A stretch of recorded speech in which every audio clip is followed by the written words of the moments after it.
today's episode of Neighbors, I'm here, which is surprising because I'm usually never on here. But we got the family today, the tribe today. We have For the Soul today here. Everyone for the soul. We got my boy Tunes right here. We got Chaz over here. We got over on the other side, I'm gonna flip this right now. We got Soup for the Soul here today. We got the other day here today, as he should be, because this is his programming. But yeah, we here for everybody today. What's going on? What up, roomies? You already know what it is. It's your boy the other day, and we back with another episode of Neighbors. And like Alex said, we got the family in the motherfucking building, and you already know. I don't even need to introduce her. She's legendary, the myth, everything, bro. Watch out, Soup. Soup, hey, what you doing, boy? The hit woman Powerful. For the soul. Let's go. The excellence of lyrical execution. AKA raise your vibrations, nigga. Hey. You know the vibes. Alright, like that, man. That's the right ending. Damn, that's a lot of. What's going on, guys? How was your week? We're gonna start this off casually, I guess. Yeah, super casual today. How was everybody's day today? Yeah, what it do? What it do? Thanks for having me, guys. Appreciate you. That's first. We've been on for like what, a year and a half now? Damn. We've been doing this. Mm-hmm. I've been slacking, bro. Hey, look, timing is everything, okay? You're right. Because now I have, last time it would have been this time is like, yeah. You feel me? It's always like, yeah, when we in the... You right. House, but now I have something that I can share to the world and for you guys and my offering to the universe, you know? Well, besides your presence, your knowledge, and wow. your glory? Yeah, first of all, y'all are amazing. Like, you guys are immaculate right now. You kidding me? Let's go. So, you know, well, since we got the pleasantries out of the way, let's get right into it. You know, you got a little project out, I hear. Yeah. I've heard it's really good. Yeah. Thanks. Yeah. And roomies better go stream that shit on Spotify right now. Thanks. Apple Music, everything else. Everything else. Shazam that shit. We support Spotify. All streaming platforms, but Spotify is superior. Number one. Facts. I'm not gonna hold you. I disagree with you.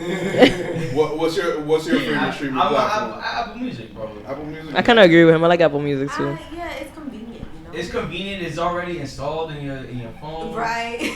True. Extra storage. Yeah. In fact, I don't know how to pay for extra storage. You know, it's lit. But, so let's talk about the project real quick. Kim, whatever. All good. Kim, Soup. Yeah. Yo. I know her for real, so Kim I can call her by her. Hey, I was just gonna say that word. I was gonna say what both of you guys say. I'm like, it's okay when you say it. Yeah, that's culture for real. But yeah, let's talk about it.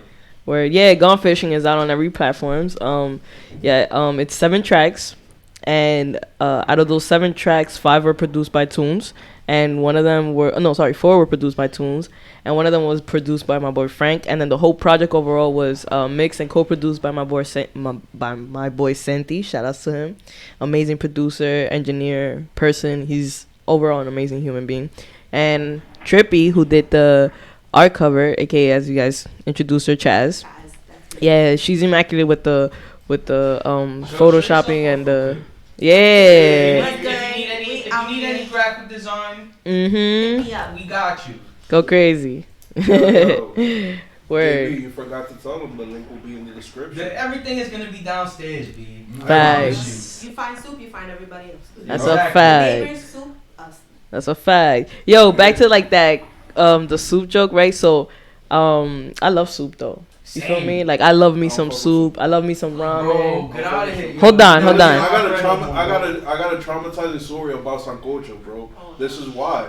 I can't. Yo, Soup, me and Soup, not you and me. Nah. I feel you. I'm with you. Not you and me, but me and the food. We don't got good relations. Yeah. You feel me? I'm scarred. Damn, bro. You on your Eminem's mom spaghetti shit? Nah, I'm on my Eminem granddad's sancocho. Oh, damn. Abuelo.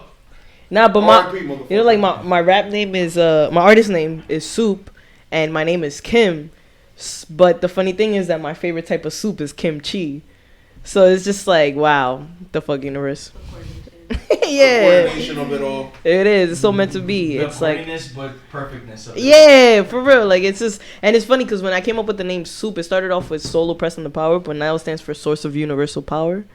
fire. we had to raise the vibration on it. You know, you can't. You know, when people be like, "Oh, I'm getting rid of my slave name," I feel like that's what I did by changing what this meaning of soup. The acronym. Yeah. Where did Third you eye get open. that name?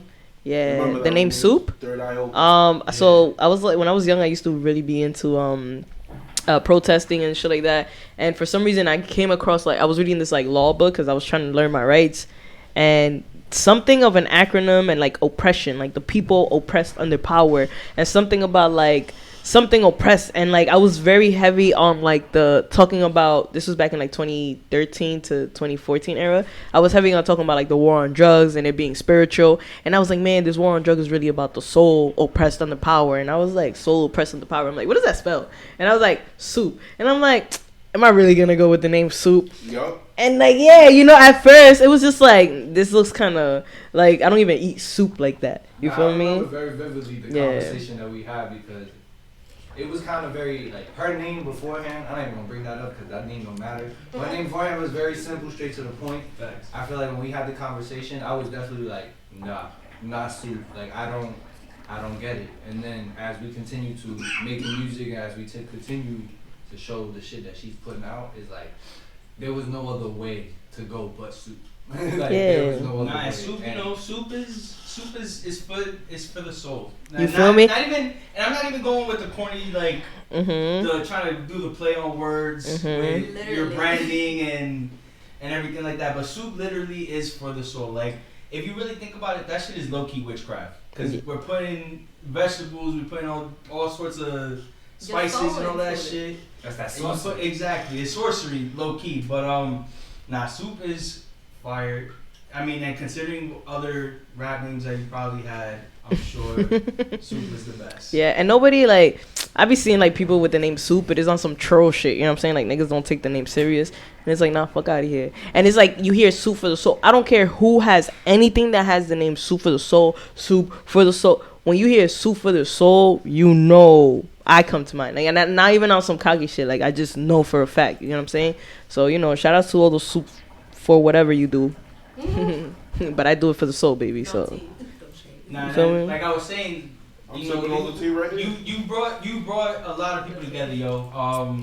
Which is like another, you know, soup, sancocho, is all a combination of different things. So this family right here is real. So bro, it's crazy because again, everything comes back 360. Everything I've done literally has come back 360. Sometimes it'll be like, I'll plant an idea and I'll leave it for like months, maybe a year, and like something will bring me back to it, and by the time I know it, it's like, wow, like, would you look at that? Like, when I came up with the name Soup, I had no idea that For the Soul was gonna be a thing. You get what I'm saying?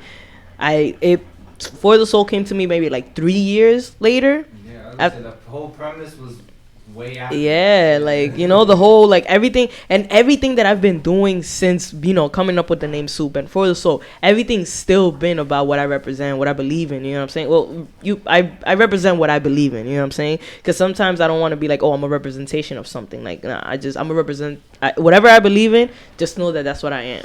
And, you know, I just stand on my shit, so I feel like Soup for the Soul was just it just went so well along with it. And honestly, I didn't even, the numbers 4-7, when I came up with the word For the Soul, if you turn it upside down, you know, the 7 is a L, you have the capital S, and then the D, and it spells LSD when you turn For the Soul upside down, and then, you know, it stands for the spark between your heart and mind. And that's what acid did to me. I came up with a whole fucking brand. So, yeah. Yo, Soup for the Soul, baby. Gone fishing out. So now, guys, make sure you go check that out. But besides that, what was like? I know we have talked previously about it, but like, let the readers know what like the inspiration behind Gone Fishing was, and like, you know, how did you get to that point? Because I've seen you pre-Gone Fishing, and you was already spitting fire.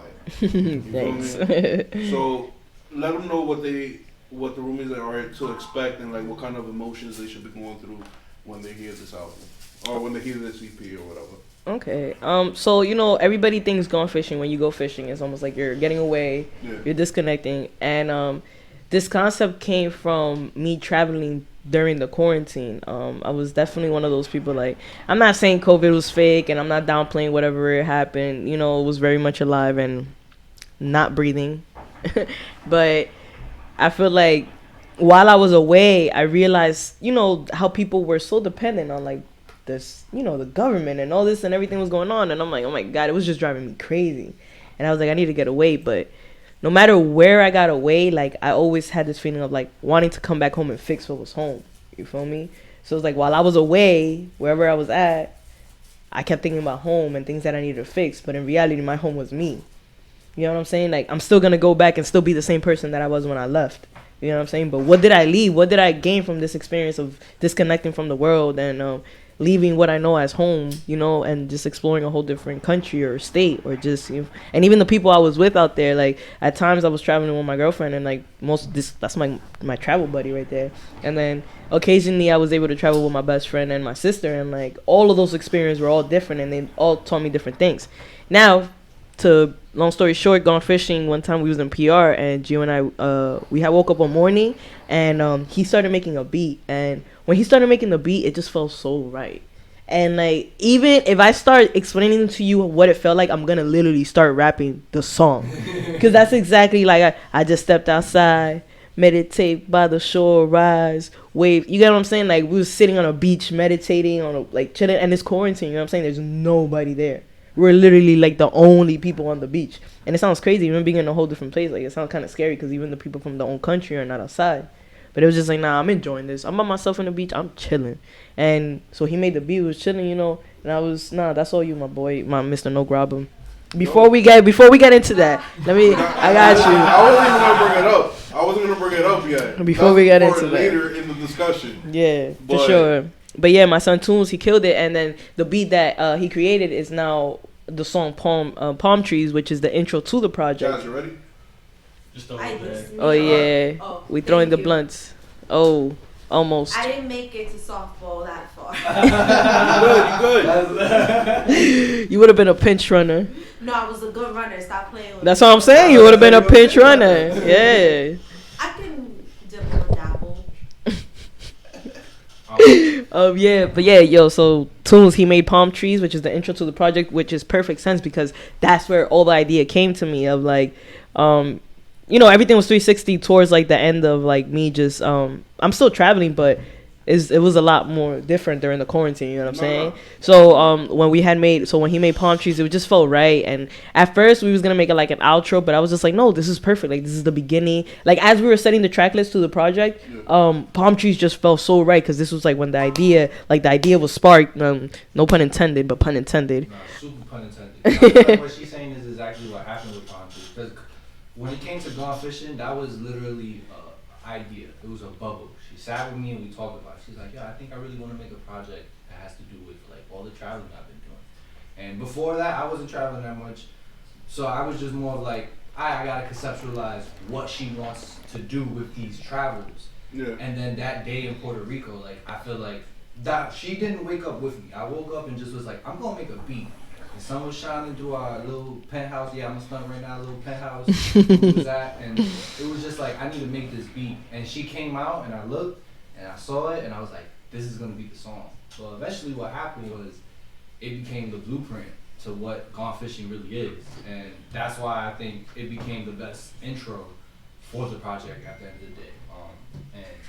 Palm Trees is one of the ones. I think, just to give my little 2 cents, I think I probably made your favorite song on that project. And that's not talking about palm trees. Facts. That's a fact. Start with palm trees. Yeah, it was just so much that went into the project and just like Tunes, he was there was moments like I can tell you exactly what I was doing with each beat that he made or a sample, like, oh, this part of the beat I remember when you came up with, like, it's just so much work that went into it. And it was I wanted to drop this a long time ago, but again, timing is everything, you know what I'm saying? Like I was putting so much pressure on, like, and then I even had those moments I was like, I'm not even gonna do this, fuck this, like, this is dub, like, I'm gonna just release them as singles. But the problem was that I had already conceptualized this idea of the project and how every song will fall behind. You know what I'm saying? Like, I'm giving you a whole story. And it's like, now me sitting here just throwing it out is gonna be like, nah, I'm gonna get mad at myself. And then what really helped it, like, kept me together was my engineer. Like, we booked a 12-hour session and I took some shrooms and I was like, yo, we out of here. And we probably recorded 3 songs that night. And like, the last one, which is Never Stop Growing, which was just like a freestyle. Like in this freestyle, you hear me like stuttering and kind of fucking up. Yeah, because it was a raw moment. It was just me in the booth kind of just going off, but I was tripping off the shroomies, and it was just one of those, like, listening to that at the end. I didn't even know that. My engineer just threw that. He just threw it at the end, and I was just like, oh shit, bro, this was perfect. And then I named it Never Stop Growing because it was a moment of like I felt like I wanted to keep doing this, and like out of my doubts I almost stopped, and it's like nah, like, so I want to end it on some like nah, keep going, on some like to be continued thing, you know what I'm saying? Yeah, you know what I'm saying? Like I can't even tell you where I'm going from here, but all I know is that I'm excited to see the person I become after this. Yeah, exactly. Yeah. That's all for him. So let's talk about the process real quick. How was that for you? I mean, you said ouch, I saw that. Ooh, he did, yo. I saw that. That is we're gonna make this an Olympic sport, guys. Probably. I love it.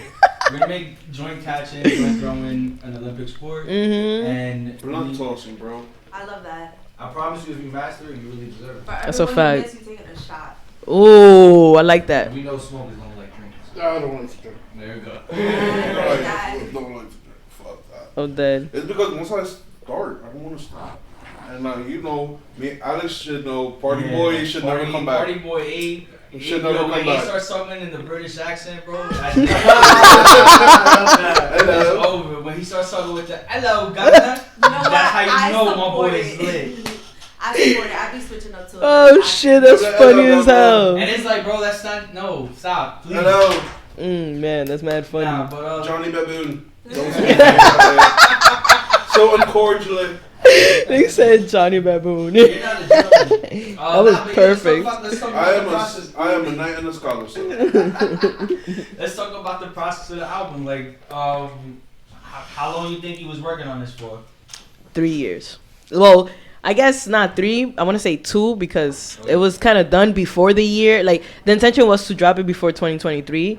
Cause I was like, I don't want to go into 2023 and still hold on to this, but I was like, yo, Kim, stop that bullshit. The new year don't even start till spring. That's how I categorize it. Like, shit don't start when the new year happens. Shit starts when shit starts blossoming. You feel me? Shit happens when shit happens, yeah. Bro. The timing was right. And bro, even better because it's like, again, I had no intentions on like, I didn't have a date for this. I was like, usually I'm very intentional of when I drop, certain things. Like, if you pay attention to certain songs that I've dropped, like, I'll drop them on, like, 4/19 or, like, April 7th. Like, anything that has to do with, like, Bicycle Day, which is Acid Day, National Acid Day. And then on 4/7, which is 47, you know what I'm saying? Facts.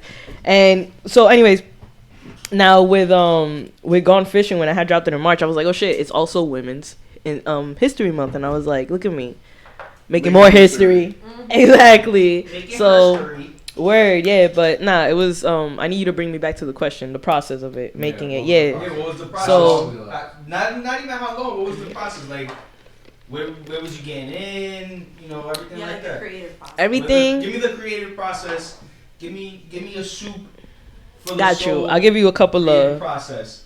So I'm one of those people, like, if I hear a beat, like, I like writing. So most of the time I already wrote some shit. It might be to a beat, it might not. Even if I write it to a beat, that might not be the beat that I'm gonna, rap that verse over. And it's just, I just like writing. You feel me? I kind of get back into it a little bit more now because I was so caught up in the process of Gone Fishing. So anyways, with the process of Gone Fishing though, a lot of it was Gio just making beats and sending me, and this will work. Ooh, excuse me. This wouldn't. This is good. This is not. This is, whatever. And sometimes I knew when something was going to work and when something wasn't. For example, with the song Blessed, Gio sitting we're in his crib and we're like, I don't know, we were just lit or whatever. And he starts, all I hear is the little sample, like the first sample. And I'm like, okay, cool. And I was like, speed the tempo up a little bit. Cool, we there. And then he puts another. And I'm like, oh, this is going. And then I'm like, cool. He's like, nah. He's like, I don't really like this. And I was like, nah, bro, keep looping that shit. And he's just there trying to add things, I guess, to find something that he would like in it. And I was like, bro, I like this. So I just started writing. And I was already I don't like just rapping to rap. Sometimes I really like getting my emotions out. So sometimes I'll kind of not hold something onto something, but more of a I know when to release this. I know when is the proper time to release this kind of energy. So in that song, I really don't know what they're into. Talk too much, so I know what they're in for. Check on me like they part of it intel, best believe. And then it was just more of I was going through a situation where I felt like somebody was watching me too much, and like it just led on to a whole evolution of like, oh shit, I'm just going off. And Gio's kind of like, I don't like this beat. And I'm there like, my nigga, it's not about you right now. No, and it's crazy because the point of that whole session at that time too was because I had made this beat. Specifically, I'm like, no, this is the beat. Fun fact, that beat did not make the tape at all. So it doesn't even matter. But that song, she wrote to it, and I'm like, yeah, I really like this beat. And then we came to that one. And I knew the moment I played it, I'm like, I'm tired of this song. I don't like it. I want to change it already. And then the moment she started, I knew. I was like, I can't stop her. Bro, believe me, you know how many times I'll be up in here and I'll be like, yo, I hate this shit. Everybody been backward. Yo, that shit is fire. Yeah, bro. And this is the fun fact about that. With Kim, I have this little argument with her sometimes that I'll send her something, she'll be like, this fire. And I'm like, I don't need that type of constructive criticism. I need what you don't like it, what you do like the drums hit. Where could it take change? those drums out, take that kick. And yes, exactly. But I feel like we're our own worst critics. Because me, it's not that I don't like what I worked on. It's more so, damn, I'm seeing so many elements that I could have put in to make it even better. And that's the thing, you're always seeking something better in your work, and it's never gonna be good enough. So it's just more so like, just put that shit out. Bro, she was looking at the art cover. She was like, yeah, but I could have done this, could have done. Mind you, we're listening to the song on Apple Music already. Yeah. I'm like, it's okay. I'm like, it's good the way it is. And we're like she said, you know, we're always all of us, and I feel like we that right, because I still go back and listen to some certain things on the song, and I'm like, damn, I could have done this. I'm like, you know, whatever, it's out already. Like, JB did my artwork for my EP. Oh, that's so. I did it. I can't say I did it because. Nah, you did it. Fuck that. I mean, I guess if you kind of using AI as I did it. Yeah. Yeah, then I did it. Gio hated blessed, but also Gio made two of my favorite beats. Well, two songs that I like a lot of the beats that he makes, but the ones that I make songs to are the ones that I really felt. You get what I'm saying? Like, I think Gio's a dope producer, but he just makes, like, I feel like he'll make a beat and I'll be like, nah, this one's mine. This one's mine. And it's because that's how I make beats. I could make it, and the moment it would be like the 5-second bar, I'm like, this is for Kim. I gotta put that on the phone. Yeah, but to move along, like, with the project and the creative process, one of the songs that is called Peach State, my boy Frank, he made. So that Peach State song, where shout out my boy Frankie, he made the beat and I had wrote to it. And, you know, I heard the beat and I didn't have anything written to it, but I knew that I did want to write to it. And for some reason, I was in Atlanta. This is so funny because I was in Atlanta, but for some reason, Larry June was the inspiration at the time. And Peach State came about. That's all I got to tell you. Peach State came about from an inspiration of being in Atlanta, and hence the name Peach State. Inspired by Atlanta and Larry June. If I can give you a small part of like something that inspired me through my creative process. And so I have never heard any Larry June music. Oh man. Give me a recommendation. Water in My Plants. Give him the best album though. Damn. I want to say Orange Print, but he has so many good products. I was gonna say Orange Print too, because that's what. But 1991. Those are the starting point. 1991 Smoothies. Just that's all you gotta play, and then from there you can go on. It's very West Coast music, but it's like, how do I think it'd be the best music you can drive to on short coast. Yeah, like you smoking a blunt with a drop top. Even if you don't got a drop top, you feel like you got a drop top. And it's not it's not like slow tempo. It has a good tempo. You feel me? Like, cause it's like some people make high music and it's just like, damn, this is like real high music. But like he makes high music, but it makes you wanna. And he's organic. Like he's all about like organic everything. And his brand is Midnight Organic. So he's very much like, you'll hear him like, you know, he'll be like numbers and shit like that. But he's really dope artist. He's very motivational, super inspiring too. Clearly he inspired me. But he's very G. He keeps it real with what he does. He just talks about his lifestyle, bro, and not the lifestyle. I'm like, you know, yeah, he talks about getting money, but in a good way. Like he makes me want to get money too. You get what I'm saying? He doesn't make me want to get money by go catching a lick. He makes me want to go get money by, not saying I want to go to work, but you know, doing your thing. I'm motivated. I want to do it in a healthy way. That's like, it. You want to go out there and just be about your shit. Yeah, I just Like, want he to. motivated you to It's a write this hustle. You wanna song. hustle. Exactly. Write the Facts. song. Yeah. Where, but yeah. So Larry June, there's too much promotion. All right. Wow. Alright, so let's Nah, Wow. just joking. Nah, but talk also. about this in general. Shitting on your inspiration. Let's talk Nah, about not in even. general, I don't bro. idolize none of that shit. That's one thing I don't do. Nah, of course not. So I just feel like when I'm talking too much about an artist, it starts becoming too much. Like I'm getting lost in what I'm talking about them. But we're separating the artist from The the artist. Yeah. But not a lot You of got people it. know how to do that either. Where Separate Kanye that. taught me that, bro. Kanye taught me that for a lot sure. of things. Facts. Yeah, but Yeah. his music will still be pumped hard. It's because you understand him through his music, so Yeah. you can understand the way he's moving. Yeah. You know? No, people should've known. Socially, I can't agree with him at all. Socially, I can't agree with him at all. But his music is fire. Like, I can't deny fucking All of the Lights. I can't deny Jesus Walks. I can't deny Power. You feel me? Those songs is fucking crazy as hits. Those are the songs you feel like you can't deny. You can't deny. You can't All of the Lights, you got it on that one. That fucking beat drop, bro. Nigga, Jesus Walks. Man, yeah. You could Power, deny yeah, Jesus yeah. Walks. Power. Power. Yeah, you're right. He You're right. You're came right. back. You're right. That was the first single after the whole. You feel No me? one man can have all that power. You're right. You know what I mean? And then, I'm not saying that internally he's probably facing his own demons. I don't know. You feel me? I don't know if he's facing demons because his demons have been very accurate about a lot of shit that has been going on. So I don't know. Maybe we need to get on Kanye's demons type of time. But you know, he's living a different lifestyle. Whatever he sees, we don't see, so we don't know what's Yeah. really going on. We're still behind the video. That's true. You're very We're right. not at the point that we know things yet. Yeah. Where it's kind of. Keyword, yet, rumors. It's funny because Kanye has definitely inspired me too as an artist, but you know what's a really funny inspiration, like to me, and one of the, I think is the Spark, you know that song by Beyonce, we gonna take it to the moon, we gonna take it to the stars, Yeah. we gonna take it to the moon, we gonna take it to the stars, you don't even need a jet, baby, yo, we need some spark. That song, the Spark, right, is inspired because Gio made a sample, and I was like, yo, this shit sounds like a Mac Miller sample, so I was getting in like that bag. And then for some reason, those bars came to mind. Like, we gonna take it to the moon. We gonna take it to the stars. And it's Yeah. funny because that's like, it goes back to like, that's, I know she goes to, because Beyonce was the one that sang that, but the real inspiration in her mind, which I know it is the J. Cole song. That's what that sample like is stuck in our minds, and that's a big inspiration to us.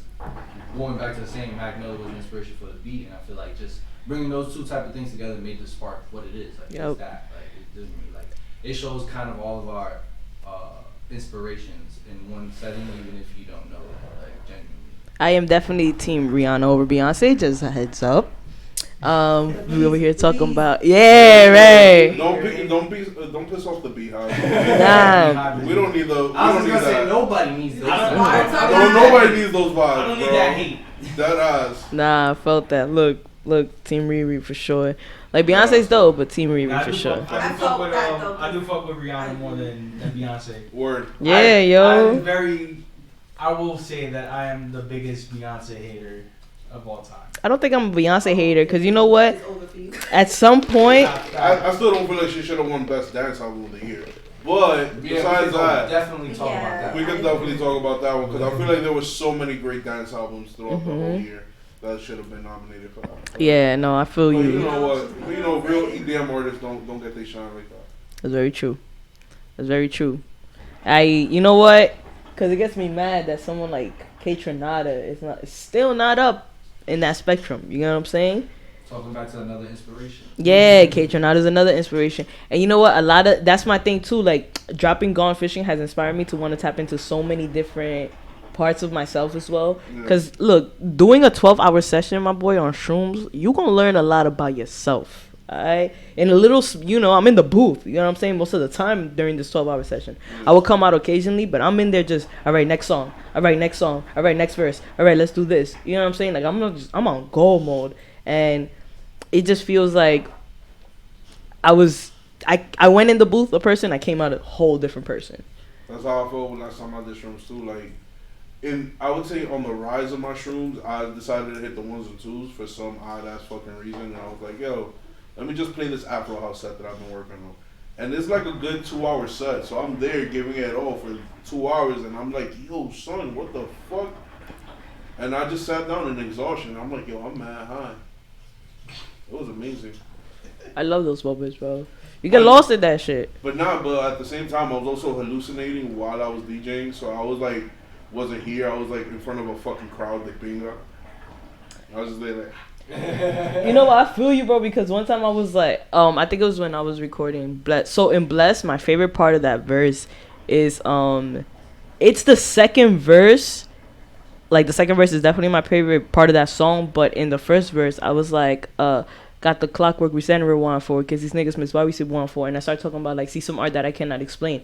Like when I started like talking about that part, I rewind to that moment when I was sitting there looking at a fucking piece of artwork when I was in Italy and thinking to myself like, what the fuck was going through this guy's mind? Nah, but that's crazy that you say that because I have a goal that I've been wanting. I told JB about that. I want to go out to the Louvre. But not for like a OD famous painting, like some shit that just hits me. That hits my, hits the nerves right. That I just sit there and just produce a beat with that inspired. Bro, you could do that anywhere, trust. Nah, but there's a specific section of the Louvre that I want to get into. Oh, got you. Yeah. So Angels and Demons is down over Oh, nah, fire, that's fire. That's fire. I read the books. I read Yeah, that's super fire. I read it. Shout out to my Hell yeah, yo, it's crazy because I just tweeted some. Well, I didn't tweet it, but somebody. I've been seeing a lot of paintings come up on my newsfeed on Twitter, and there was this one painting, and it was about Dante's Inferno. But when I first used to trip when I was younger, I was super into. All right, my problem was that I was trying to figure out if I was gonna go to hell or heaven. What determined hell or heaven? Who the fuck told me was right or wrong? You know what I'm saying? Like that was a lot of my trips. What they consist of. Who am I as a person? Am I worthy? You know what I'm saying? Just really tapping in with myself. So one of the things that helped me was my boy. For some reason, I was tripping in his crib and we started watching Dante's Inferno, but we were watching the cartoon version. And yeah. And I forgot what was it that he said, and I was like, nah, I gotta go home and watch this shit. So I went home and watched it, and for like a good 3 months, bro, I was just obsessed with like looking at the paintings and like zooming in and like seeing all of like the different levels and even the people. And it's crazy because you start when you're like really tapped into that thing, you start seeing it, bro. But it's also like you have to remember that the fucking Dante's Inferno is also a representation of the Tree of Life and the Tree of Quiffle. Right. What's the last thing you said? The Tree of Quiffle. I don't know what that is. It's basically the reverse of the Tree of Life. Okay. Basically like a Tree of Death, but it's not really called the Tree. Almost like one of those as above, so below things. Got you. Because the Tree of Life has the mirror image of the Tree of Quiffle, which got you. Down there. So Dante's Inferno is a representation of both. Mm-hmm. The 7 levels of hell and the 7 levels of heaven that Dante goes right through the whole book and whatnot. Yeah. Just fun fact. I'm not gonna hold you. I've never read the book, right? But I played the game that came out for the 360, which was very accurate and fire, by the way. Very accurate and fire. Yeah. That's the crazy part about that game. That's why it was so good. I subconsciously passed him the blunt. I'm not mad, but he's gonna hit it anyway. Nah, all him. I'm over here like I was gonna I passed it over and then I was gonna go and I'm like passed him the blunt. That could be a perfect scenario. Nah, smoke. Yeah, you gotta smoke because you got the Grabba. Exactly. She's gonna make me a cigarette smoker and gonna watch. Stop saying that. We're not here. She don't be putting half and half. Look, let me tell you something, alright? I don't fuck with cigarettes. I went to Trinidad, right? We went to Trinidad and out there we were smoking and the way they do it is that they'll roll up the joint, right? Nothing in the joint. But the filter to the whole joint is a fucking cigarette. So you're smoking the joint through the cigarette, right? Oh, I don't know. Right. And to me, no, that stays here. Okay. Sorry, guys. That's hers. That's fine. Well, I respect it. You guys got one over there. Yeah, we got 2. Yeah, that's why. Yeah. We respect it. We smoke all types of weed here. Nah, but I'm not really a big fan of Grabba. I really don't have a reason. I just don't really like the taste of it. But with smoking with y'all, hanging out with y'all and shit. I'm also old as fuck. We bad influences. Oh, for sure. But in a good way. You know what? I'd rather be an influence than nothing at all. At least you say you got stories. Nah, just I really don't fuck with Grabba though, cause like I don't know, it's just the taste of it isn't for me.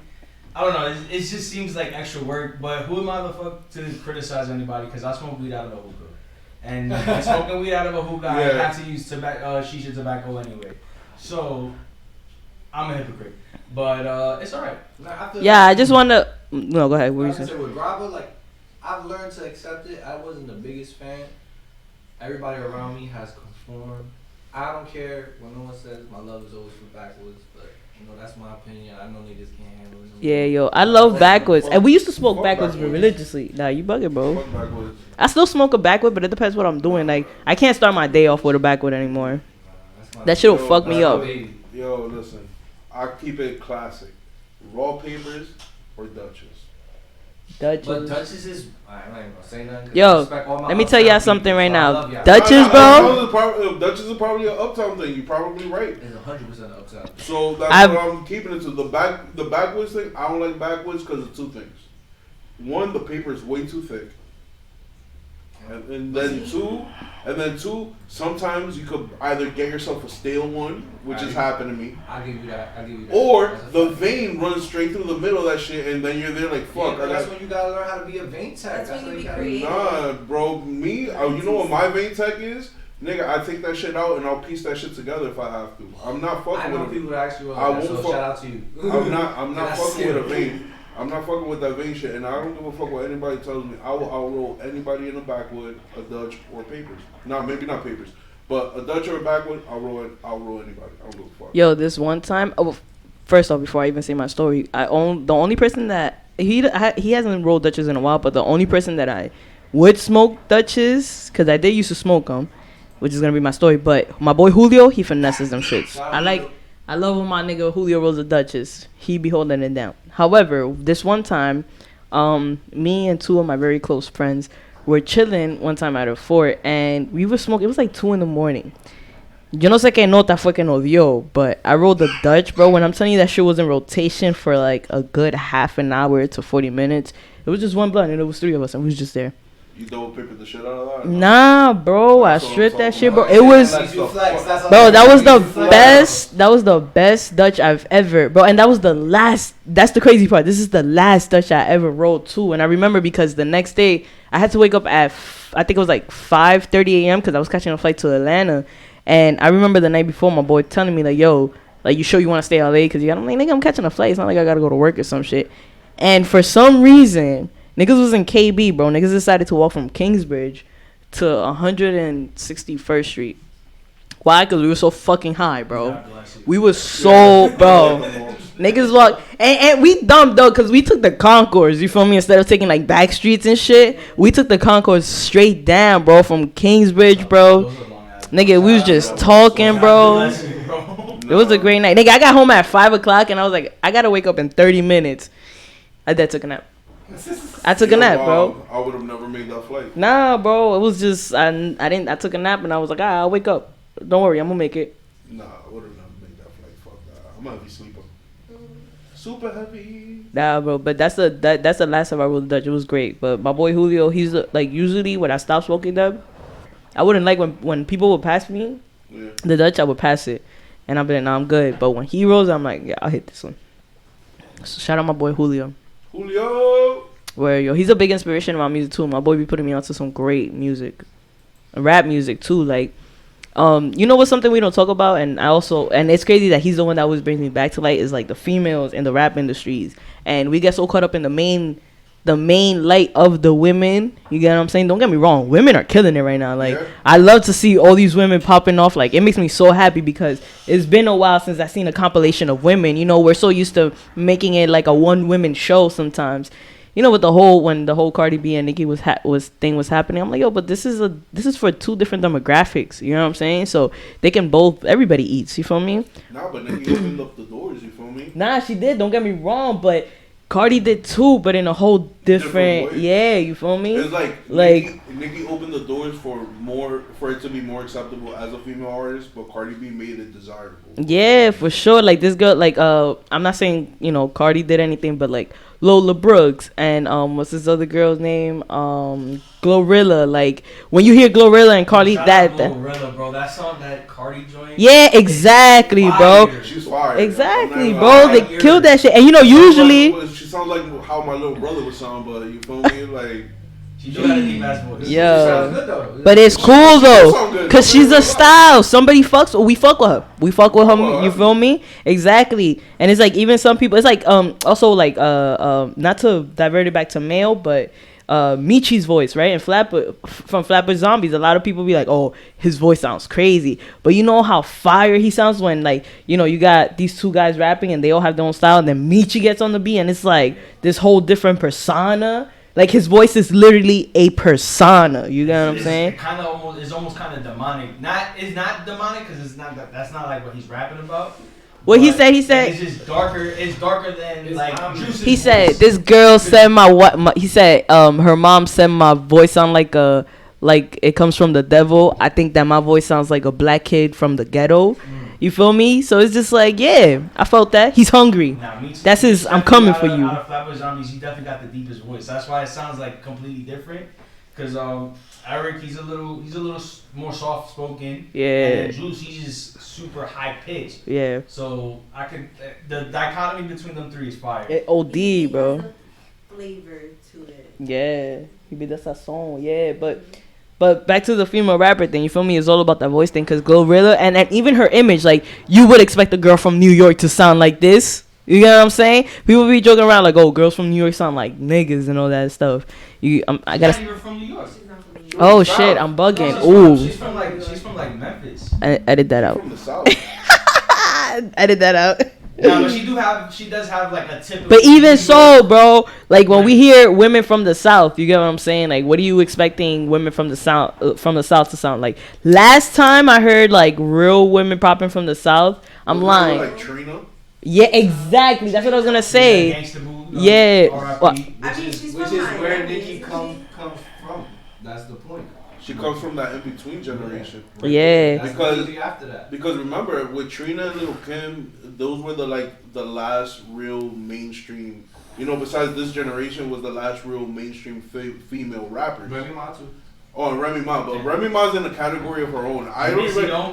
don't forget Missy. Nah, Missy chill, was Missy. No. Missy's an artist. Missy's a Missy's musician. not a rapper. She is a She's a musician. musician for sure. Put some but- respect on that woman's That's name. not- For real. Nah, fact. Put some respect on I'm that not woman's name, never bro. disrespect. Missy's my Funky favorite. Fresh Death, nigga. Nigga, Missy was one of my inspirations when I was a kid, because, you know, I'm going through this whole identity crisis. By the way, look, I don't care what anybody says about this whole gay. I don't give a fuck what. And trust, kids know when they're gay, okay? I don't know about this other gender switch. No, you do as you please. I don't know about this other gender switch stuff. I'm about to- However, nah, bro, go ahead. What you talking about? Shit's crazy. The nigga said gender switch. Yeah, I don't know about this gender switch thing, but however, when it came to liking girls, I knew I liked girls at a very young age, right? However, like the whole, you know, when I was, you know, Spanish people, oh, tú si eres Maria Machito and whatever. I didn't know what that was, but the way they're saying it to me, it felt insulting. Like, what do you mean? What is You it? gotta translate that for this. It's like a tomboy, right?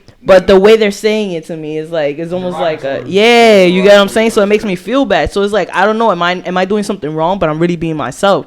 But whatever, I'm going through this identity crisis. And Missy, as an artist, she felt so in between to me, and I could relate to that so much. So when it came to art and all that stuff, I was just like, yeah, like I get it. You know what I'm saying? Like her artistry was my first introduction to art. You know what I'm saying? Not just an artist, because to me, my favorite rapper was like 50 Cent, Eminem. You get what I'm saying? When I'm like 8 and shit. But Missy was definitely like that in between that I was like, nah, yo, like she got You it. wanted to bring the musicality and not just bars. Yeah, yo, like and you know, even getting older with music, like she's still somebody that I still listen to, like in my car, like it'll come up like on my shuffle, because her music just brings me, it grounds me, it reminds me of like, yo, there's no structure to this.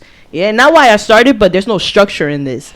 You know what I'm saying? I don't like putting so much of who I of course I put who I am in my music, but in the sense of I like to, sometimes I feel like I'm giving advice in my music, so I don't like to sound iffy, so I don't bring a lot of that in between technicality into my music. So I learned to separate like who I am or my identity from the music, almost like, you know, separating the art from my music. Like I had to remember, although I make this music, I am not the music. You know what I'm saying? People might like me, but they might not like my music. Vice versa, they might like my music, but not me. So I feel like I had to understand who I am to not let things like that get to me. So going back to an artist like Missy that grounds me is like, yo, you know how many people probably don't fuck with Missy's music, but they fuck with her as a person just because who she is. You know what I'm saying? So she's just one of those grounding points as a artist to me. I'm just saying, if you don't fuck with Missy's music, you got some bad taste, bro. Yeah, word. We can't be friends. Yeah, that ass. Can't be friends with you. Facts, I be jacking that me and Gio like Missy and Timbo. Nah, that's fire because that's a fact. Mhm. Like, I can really see it between y'all. Yeah, yo. I said two wrote a fire ass verse the next day, and I know it was fire because Tools makes some good music. I felt his music, but that day I felt his music, and I was like, damn, that's what the acid does to you. I like that shit. You feel me? By the way, I'm definitely that friend that might have a party one day, and it just so happens that everything's casually spiked. All right, so that means don't take nothing from you. I've been in a situation where she's done that for somebody before. It was amazing. That almost happened to us one time. Okay. Somebody with remember that New Year's Eve party that we went to? No, I drank out that shit. Yeah. Yeah. The Molly infused fireball. I was like, ooh, let me get some of that. The Molly Molly infused. Nah, Molly's crazy, bro. So I was like, ooh, let me get. I did Molly once, and I would never do that shit again. Yo, you took the words Molly. literally word for word out of my mouth. I did Molly once, and I will never do that shit again, bro. It was. I was first of all, Molly made me depressed. Like the next day, not during it. During it, I was fine because it was at a rave. I had a fucking boot on my foot because I had broken my ankle. So I'm there, you know, That's what partying. you call bro, hard partier. I was wilding out. I was dancing too hard. Yeah, you definitely And were. then, You were going. By the time we was leaving EDC that year, I thought my foot was gonna break off my leg. Of how bad, like I came down and that pain came back and it was very serious. And then the next day, I was so sad. Like that depression is real. The crash is for real, That, bro. yeah, OD. Bro. That's why I'll never do it. You know what? Girls are bad influence. I don't know. Before I start my story, girls are bad influence. I think that like when girls get together in a group and hype things up, it makes you feel like, oh shit, you know, you're right. Let's try it. Fuck it. I gave into the idea of trying Molly because everybody was so hype about it, and I was like, damn, girls, bad influence. They heavily influence. Yeah. Heavily bad Influence. Yes. They could be bad influences. Yeah, for sure, Yeah, yo. but those bad influences come up with some great nights. And Sometimes. that's what Bro. I say, but the I've had stories- some great nights off of some bad influences. Bro, I'm I saying. can say that. So like they're like mad hype, and I'm like, I'm really not into the Molly. I'm still like, Yeah. I haven't even tried shrooms at this point. I just done acid. So I'm like, yo, get me a tab. And the girl's like, oh, but he doesn't have any. He only has Molly and whatever downers. And I'm like, I'm not really into downers, Molly. And I was like, nah, I'll skip, right? One of the girls copped like 2 extra Mollies or whatever. So we're chilling, and I'm like, I'm DJing, and like everybody's like amped up, and I'm like, she's like, yo, fuck it, just try it. And I'm like, everybody said, yeah, just try it. Fine, I gave in to the peer pressure. Bro, I was having the time of my life. I was DJing. Everybody was so tuned into what I was playing. Everybody was dancing. It was a group of like 7, 8 of us, and everybody was on the Molly. You know what I'm saying? We took it maybe like at 1 a.m. and it was like, I want to say like 9, 10 a.m. and like niggas are still partying, right? I left maybe like 12 in the afternoon. Went to sleep. Woke up maybe like at 8, 9 o'clock. Bro, Crash. my body felt like I got hit by a truck or something, bro. All I did was open my eyes, and the minute I tried to like even like move like stretch, bro, my body was like, where you going? Where you going? I was like, bro, what is wrong with me? And then it hit me like, yo, oh shit, that's some Molly. And I'm like, nah. I was like, if this isn't how niggas like to feel, you can count me the fuck out, bro. I'm on the phone with one of my homegirls that was there at the spot. I'm like, yo, so what y'all ended up doing? We went out to eat. And I'm like, yo, she's like, we still haven't gone to sleep. I'm like, you're bugging, bro. Like, Yeah, Molly will have you up for days. hell no, bro. I'll skip on I that. don't know. We can stick to shrooms, acid, and Shrooms is my shit. Yeah, I like acid better than shrooms for sure, because I feel like acid is like my sativa, and I feel like shrooms is my indica. Nah, give that. You had such a great representation of what acid and shroom difference is. I want you to say it. The guitar one? Yeah, acid is like an electric guitar, and shrooms is like an acoustic guitar, to me. When she said that shit, I've been explaining that to people every time they ask me, like, what's the difference? Because I'm like, that's the best way I can explain Yeah. the feeling at that point. I never tried acid, but I could say this on shrooms. I could. It's crazy. Yeah, nah, Fucking trust. insane. It's nuts. Yo, on shrooms, bro. On shrooms, I feel like my mood switches, and I try to be very self-aware of like how I am and when I approach certain things. But sometimes when I'm on shrooms, I notice I approach things in a certain way, but I'm thinking about it too much. How I'm approaching it, like I'm overthinking the situation. Like, should I do this or should I do that or whatever? Opposed to when I'm on acid, I just boom. I don't even think about it. Well, I don't know. Maybe because my shroom experience has never been like that. It's always been on some. You know, I want to do shit. I do it, but then like my high is so intense that I'm there like contemplating the universe and all this other shit. Like that's where I'm really at. And I'm hallucinating. I'm like tripping balls, but it's like on some spiritual tripping ball shit. Yeah. You know what I mean? You ever had like a bad trip? Not really. The one time I ate like shrooms like that were mixed in like a chocolate bar, that shit didn't feel good. Got you. I was Like physically? Like physically didn't feel Got good. you. Like it was giving me mad gas. Yeah, I stop felt buying good. fucking weed and shit from your delis, son. This is telling y'all right now. Stop buying weed from your delis, bro. The only thing I don't like about shrooms, right, is that the taste of it. Not even the taste of it, but like right when you're about to peak, that feeling of wanting to throw up. Yeah. That's the one thing that like I could say that I don't like about shrooms. Other than that, I've never really had like a bad. But once you get over that feeling, it's like, Yeah, you know, yeah, you're good. facts. But Mhm. I also think it's the strain too. True. Because I can tell you this, I was no homo roomies. I ate some penis envy. Right? I love that strand. Yo, son. Favorite strand of shroom. Yo, Mm-hmm. bro. When I say I had the most fucking spiritual experience in my life, and I felt like I lived for thousands of years. Thousands of years. I felt like I lived for thousands of years. I saw King age before my very eyes from embryo to skeleton. Wow. You feel me? Mhm. I saw it all. The cycle of life. Basically, and I Yeah. was like, yo, what the fuck? Anytime I'm on The penis will definitely do that to you. Yup. The PE, sorry, let's keep it there. Yeah. The PE will do that No to you. homo. Right, Ow. for sure. No Hey, homo. yo. Ow. Nah, I feel you, bro.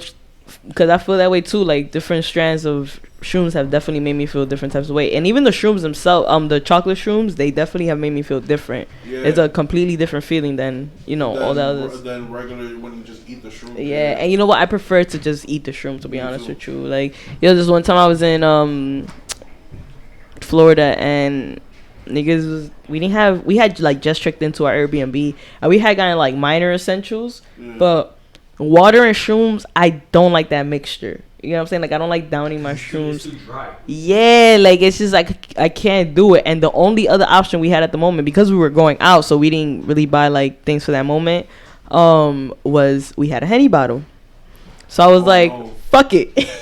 Nah, liquor and I'ma shroom. down these God bless shrooms. Nah, man. Bless you. I'ma down these shrooms right now with this Henny, bro. Yeah, I didn't say it was the best experience, but I did that. It was better than the water. I don't care. I'll tell you that much.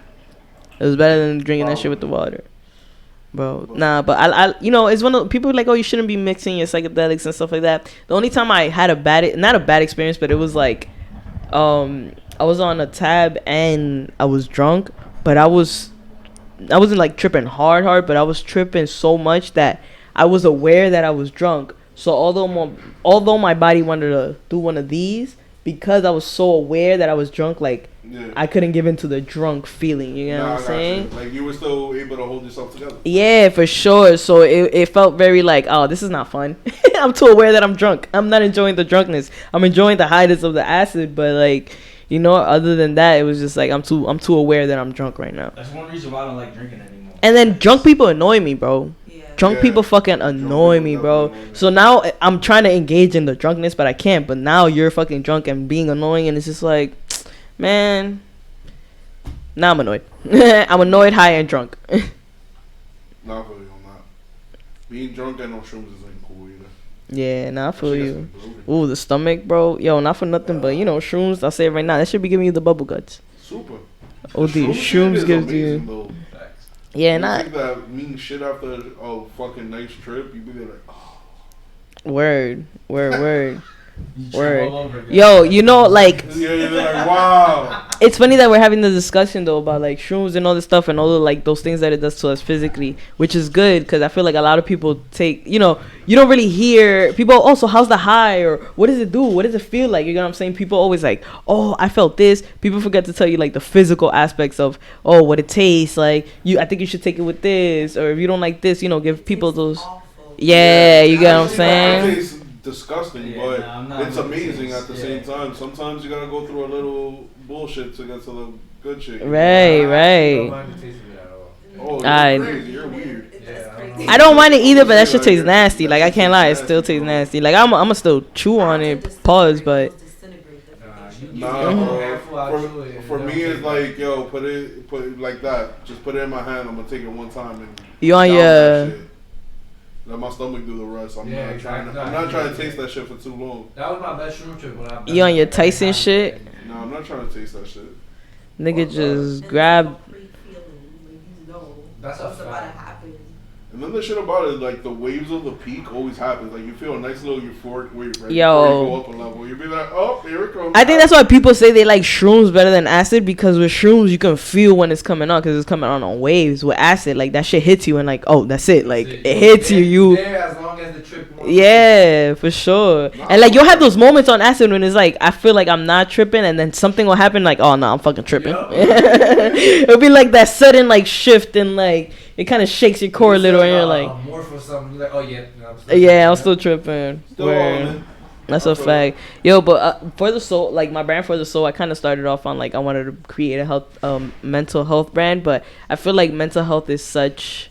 A broad spectrum. Yeah, you get what I'm saying? But it depends. Like you could go for a lot of things. Like you could just target the shit that's like most prevalent, like depression, anxiety, Well, things so of that nature. but the thing is that everybody suffers from a different type of depression, and everybody, and I'm not taking away from anybody, but people use the term very loosely, right? So Yeah, I nowadays, stopped. Yeah, exactly. So, and I don't like, that's too much politic for me because I'm not a doctor. You know what I'm saying? No. However, it's one of those things when it's like you gotta experience yourself to kind of almost understand other people. So Yeah. I feel like psychedelics has helped me a lot. No, I feel that with certain psychedelics, you could treat a lot of like minor mental illnesses, quote unquote. And I'm saying quote unquote because a lot of people say they suffer from like certain anxieties and certain depression when it's really like in your head, and it's just like you just need to get over this little hump. Right, Just right. need to get over this little hump, and you'll be alright. Like I'm a real big advocate of like psilocybin therapy. Saying Like, yo, give somebody a nice dose of some shrooms and let them just chill in a room under like medical supervision so they don't like wow the fuck out. right. My They'll But be I- straight. No, but I agree with it. In my personal opinion, my biggest anxiety episodes, because I am clinically have anxiety, have been completely subdued just by taking shrooms. Yeah, because That it just, for whatever reason, I'll be completely anxiety induced, and then I'll take that one shroom strip, and then it's like everything becomes a clearer picture after that. is that what people don't say about psilocybin, and this is what a lot of people don't really speak about, is like the benefits of it. Yeah, there is like a con to it, but the benefits outweigh the what would you call the opposite of a benefit? The negative, the cons. You said it. The cons. The negative. The negative effects of it. Like, Mhm. yeah, you might feel a little nauseous. Yeah, you might feel a little sick because of the fact that technically you are poisoning yourself. And also, sorry, I don't mean to cut you off. Go ahead, continue. All right. But what psilocybin does for everybody who doesn't know is that when you take a high enough dose of psilocybin and you're there tripping balls, like there's no space, there's no time. What's really happening is that your brain is rewiring your neurons and creating new pathways. And actually, our neurons really don't heal throughout our life, but when we take psilocybin, it heals it just a little bit. You feel me? So that's why I tell anybody who suffers from like minor depression, take shrooms like twice a year. You'll be alright. You basically explain what for the soul, the spark between your heart and mind basically means. You know what I'm saying? Yeah. And that's why my brand, like the logo for the soul, is a little neuron. It's a LSD neuron. The hat is right over here, guys. Show it The out. the molecule The the molecule molecules. structure. Yeah. Exactly. So basically, you know, the whole, like I said, I wanted it to be a mental health thing, but then it got to like too much with people using these kind of terminologies of depression and all this stuff too loosely. So I was like, you know what? What am I trying to show with this really? Yeah. And basically, it's I'm trying to tell you to put down your medicine and take this instead. You know what I'm saying? Yeah. And I feel like if I made it too serious, it was gonna become too like activist like, and you get what I'm saying? Yeah. So I feel like I had to add a little like twist to it, and I made like a brand of it, but the brand comes from my own creativity. You know what I'm saying? This is the part of me that creates. I can't. I just, you know, as a creator, you just can't stop making things. Nah, but it's a movement with a message. Right, exactly. Yeah. So when you were saying like it heals your neurons and your, you know, these molecules, I have that word kicks my ass. But basically what I'm trying to explain to people is on acid, that spark that happens is when you have this almost enlightening moment when you're tripping, and it becomes an enlightening moment of you just had an epiphany, you just had an idea, it's just when that light bulb goes on, and at some point you feel like, wow, I understand this. That feeling of understanding self and whatever situation that's at hand, that is the true spark right there. Okay, being that feeling that brings you back to self-awareness, to that reminder of, oh, like, you know, I am not a god, I'm not God, but I am godlike. You get what I'm saying? You're part of the godly consciousness. Yeah, you get what I'm saying? But that feeling of activation, of reminder, I'm alive, I'm real, I'm here. Yeah, you know what I'm saying? Here. You're here for it. All right, this is something that I've always wanted to like really break down for people, and it's like. And physically, it's physically healing you, like your nerves, right? You literally just created, like, so basically they say that we have these little almost like these holes ready to get activated anytime we intake something. So let's say for the first time you do something, right? You just kind of opened your body up to the idea of this, your taste buds, your mind. You might like it, so you know you're going to try it again. So you kind of just build this thing of like, oh, I'm looking forward to trying that again, right? Now, when you try this, it's the same thing with weed, actually. We have this thing in our brain. I wish I really knew the terminology properly for it, but we have this thing in our brain where our brain is ready for us to smoke weed, almost in a sense. It's ready to get activated. You know, too much of everything is bad. So, of course, you know, we always overconsume, but there's a part of you that if you're supposed to do this module, what's the word? Sorry. Molecule.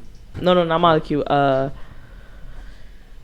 modernly. Fuck. You know what that is. Moderately. There we go. Yeah, you're supposed to do it in moderation. Wow, that was crazy. So you're supposed to do this in moderation. You feel me? Don't worry about it. All the time. I hate. Compartmentalize. Yo, compartment. Me too, bro. I can't say that word. I for can't shit. say that word for shit. For shit. I'm fucking dead. Nah, these words are kicking my ass right now. It's because I'm lit too. You feel me? I'm trying to sound like extra not slurry. So I'm trying to over enunciate. Anyways, so they physically heal you. So as you're creating this, you know, you're intaking this drug, there's something in your body that's kind of trying to like put itself together, because it's bringing you this sense of wholeness and not rejuvenation. Rejuvenation is not the word I'm looking for, but it's almost like a healing. You know what I'm saying? You literally heal through these drugs, and the nerves in your body are prepared to kind of almost put themselves together. Trauma creates a blank in your body system. Your brain is set up so that if you go through a traumatic experience, right? It might be it's gonna be, if it's traumatic to the point that your brain knows that your body would physically not be able to move on, it will block the memory. So it's a blank memory in your mind, and therefore you would almost move in a subconscious way. So you're no longer there fully, you're almost there. So you're there, that is happening, but you don't really know. Like, if you might look back in the memory 10 years from that moment, you're kind of like, oh, it's kind of a blur, because you went through this traumatic experience where your brain kind of has this blockage. You know what I'm saying? And it literally just, you're almost like a floating, like you're on autopilot. Your body's literally on autopilot. Yo, shout out to my boy King. Shout out to my boy King for sure. But so yeah, like your body literally, you know, it tries to heal itself. So the term PTSD is because that part of your brain that was being blocked, something literally triggered a nerve that activated that memory. Therefore, you're going through a post-traumatic moment. Yeah. You know what I'm saying? So people have PTSD and they don't know. It just happened. You know what I'm saying? Like their body literally reacts. that body reaction was you on that autopilot moment that you were years ago because of whatever traumatic experience. You know what I'm saying? So and that's the problem with a lot of people not wanting to try acid and stuff like, oh, I'm too busy for that stuff, I don't have time, or all this and that. Like, you're literally just saying you don't have time for yourself at this point. Not this is not me saying like pushing it or anything like that again, but it's more of a moment of like, what do you mean you don't have time to sit there and reflect on yourself? You don't have time to look at yourself in the mirror and have a moment to yourself because whatever, you get what I'm saying? Like, people are really scared of themselves, and this is just me saying it consciously, but subconsciously that's what people are thinking, but they don't know how to admit that because they've never been that honest or never had that self-reflection moment with themselves. And I feel like acid or whatever psychedelic will bring you to that moment, and it doesn't matter, you know what I'm saying, like what you're going through, like you literally will go through that moment, and it brings you back to like how people end up having a bad trip. You know what I'm saying? People go through these bad trips, but it's literally in your head. There's no such thing as bad trips, okay? It's the same way you got in that moment is the same way you could pull yourself out. Now, there's people that will stay in that bad trip, and therefore their psychedelic experience is done for. Oh, I had such a bad experience. I couldn't wait to just go to sleep and get over it. You feel me? Instead of, like, just overcoming that feeling. Sit there and question yourself. Sit there and question the universe. Sit there and cry it out. Whatever it is that you're doing, just sit there and do that shit. You got to go through this moment. Acid, you can't come down from it. You can't drink some milk and that shit's going to go away. You can't, whatever the case might be. You know what I'm saying? I get that, but you also have to remember, people don't take the time to even sit there and look at themselves. Yeah, for sure. Sober-minded, like, people don't want to face reality sometimes. Like, they might be speaking a certain way or acting a certain way, but in reality, they're not what they're portraying. Word. And what hurts, I don't want to say hurts, but what staggers me. Yo, you know, shit like that, what we were talking about, and all the, like, the psyche shit and love that you brought aliens up is the reason why I even started, like, picking up a camera and shit. I feel like besides wanting to capture other people, I really just want to capture things, moments. I mean, of course, that's what a camera does, but, like, if you're on shrooms right now, I would love to have a conversation with you while you're on shrooms, but I want to see it on camera. I wouldn't be able to talk to you. Why not? Because of camera? No, because I take high doses, so I'm after like 2 hours after I take that dose, I'm gone. I'm in my world. I don't want to talk to anybody. I'm figuring out problems. I'm seeing shit. Respect, bro. Respectfully. I've never hallucinated on shrooms. Yo, bro. I've had, like, except for that one time, I guess it wasn't really, but like that time that actually the first time I felt shrooms was probably like the closest I've ever felt to like hallucinating was when I just felt like I was the color purple. That's fine. Like, I can't really explain what that felt like. Like, I can't really describe it, but I just felt as if I was emanating just purple. You were seeing your aura. Right. Facts. Probably seeing your aura, bro. Nah. The last time I took shrooms, bro, I hallucinated hard. Not only did I see, like, my future and all this other shit and, like, felt like I lived for thousands of years, I felt like I fucking jumped consciousnesses to, like, every parallel version of myself. And I saw myself in that moment in time. In every version of myself. So you was king? I don't know. You was king. Nah, That's fire. I was like every parallel, like if the multiverse is real, I went through the entire multiverse as myself. Just That's fire. That's like that moment in Doctor Strange when he in the second one when he goes through all the parallel universe with the girl. Yeah, that's how kind of it felt, but it was just like that moment in time. Like if I was just sitting here, it was all in the same time. Yeah, I feel you. Just shifting through so you know time don't exist, bro. Nah, it's fucking. Time is just a measurement of space. That's exactly what it is, actually. A measurement of space and light. Time is a construct. Hell yeah. That could be manipulated once you pass this. That's why I kept saying, bro, like timing is everything, bro, because you might have a certain plan and shit just don't go as planned. Like, and it's because the timing is not correct. And it's because that moment in space is not it. So, yo, I was watching this podcast yesterday, and they were talking about sound and light technology, like how they had that shit like back in the 1800s and shit. And they were talking about how like our DNA and all the junk DNA actually corresponds with like language, and like if we like tune into the right frequencies, you can actually modify DNA with like words. Oh yeah, bro. I believe that.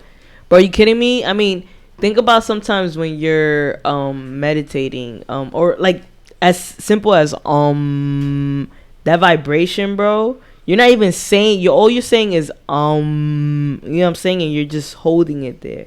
So that word alone, bro, makes you vibrate, like, you know, whatever, at least if you're tapped in. But the times that I've done that, bro, it's just crazy. Like the sound of your own vibration and the word you know what I'm saying? And every word, I don't know what the other words are, but if you do it the same way, like humming them, it's like supposed to be like you're meditating or humming for a different chakra. You know what I'm saying? Yeah, It causes a different vibration. Because everything is a different frequency.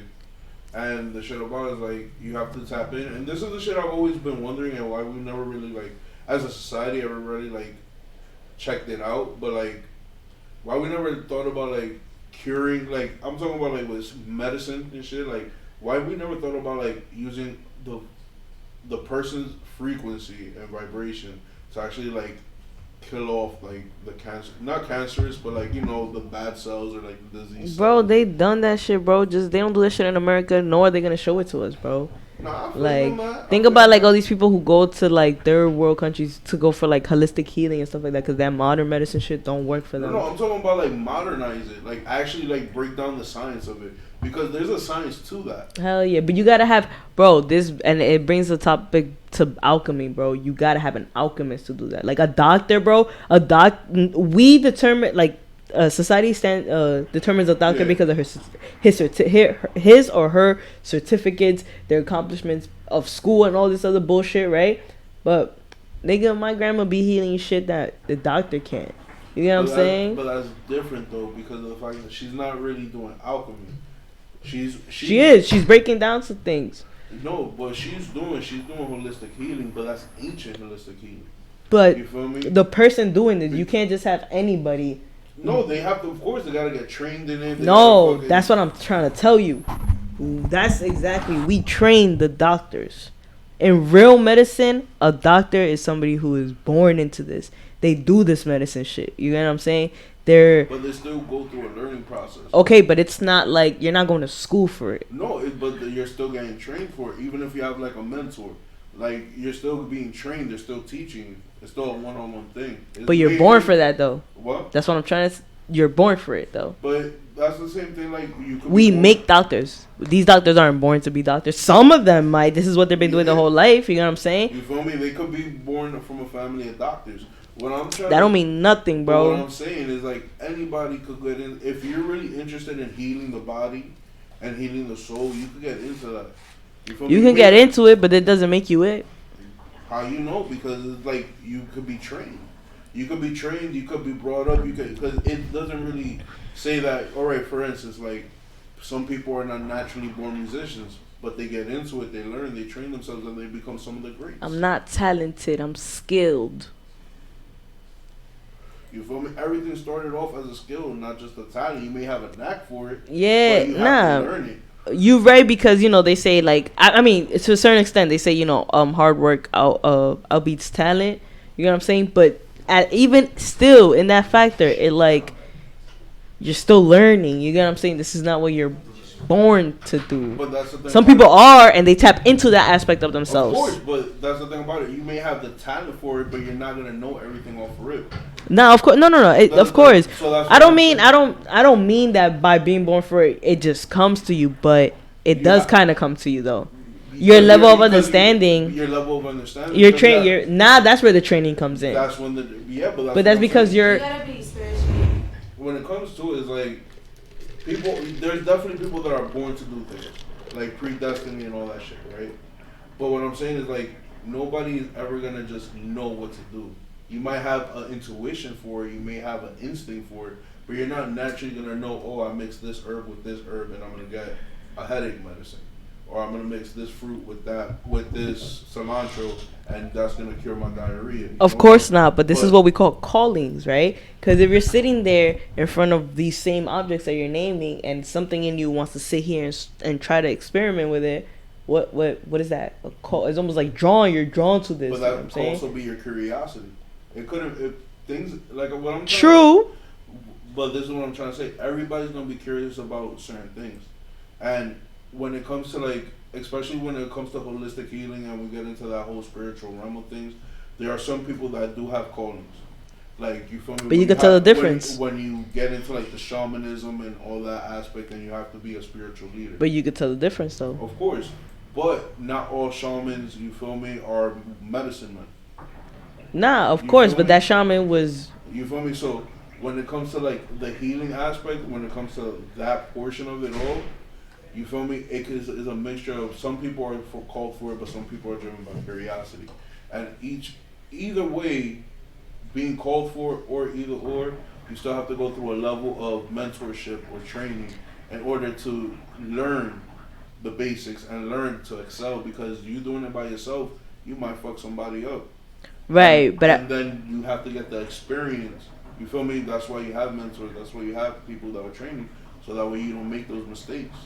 I don't think you should ever stop being a student of life. However, I think the word saying curiosity still leaves room for saying that this person is still a student. You know what I'm saying? Yeah. So it's like, not, again, because even the mentors are still student. Yeah. They're just at a higher level than what you would are. yeah, of course. And I get that part. But even that mentor, like, everybody has a place for something. And it's just like that person is meant for that place. You get what I'm saying? No, I get what you mean, but what I'm saying is, like, some things are, how can I say, like, a calling could be anything you want it to be as long as you pay your mind to it. You feel me? You know what I mean? You could be Soup the Doctor. But that's Soup the not what I'm Lawyer. thinking about, though. Yeah, but, what do you mean?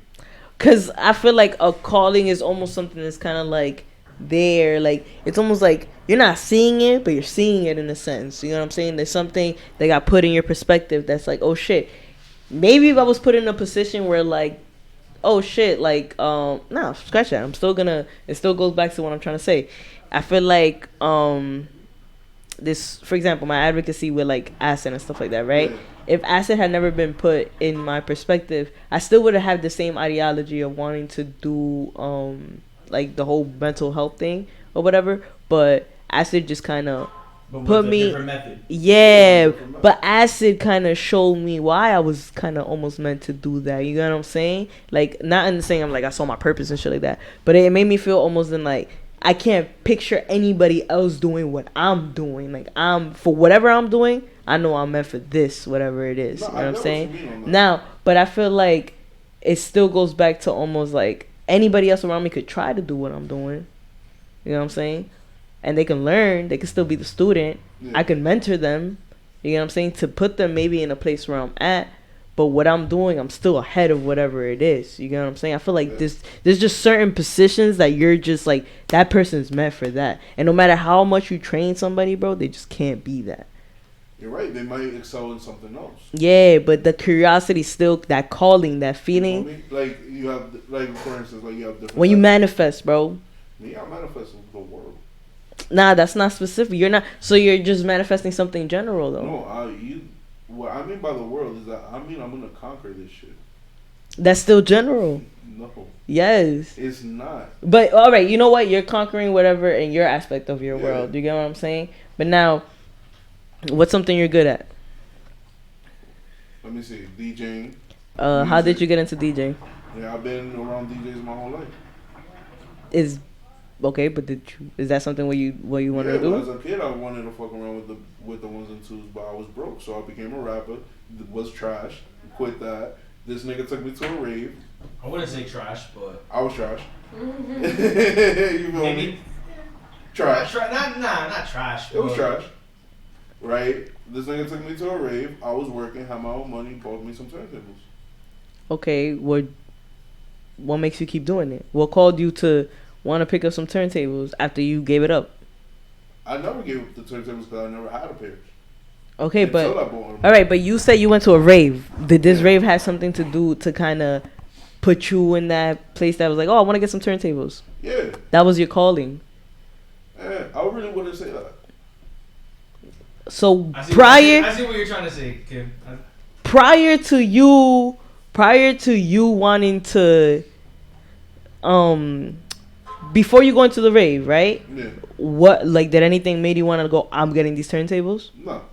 So you went to this rave Yeah. and it was put in your space Yeah. You know what I'm saying? So you felt this calling, this drawn to it. You know what I'm saying? Even though you grew up with it, it was a calling. You know what I'm saying?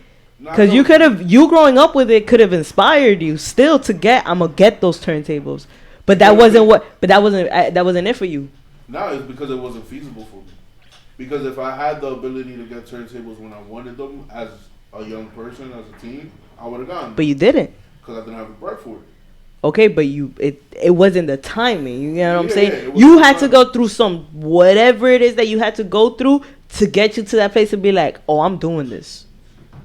You get what I'm saying? No, I get what you mean. So it's just like, as much as nobody could have trained you for that feeling, nobody could have trained you. You could have sat here and kept going without going to that rave, and you don't know. Maybe you would have found that same feeling elsewhere, but you were there at that moment, and that's what exactly. So I feel like nobody could have done that for you but yourself. So I feel like you got to go through that journey.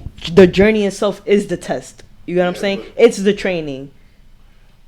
In a way, yes. In a way, no. Have you had mentors?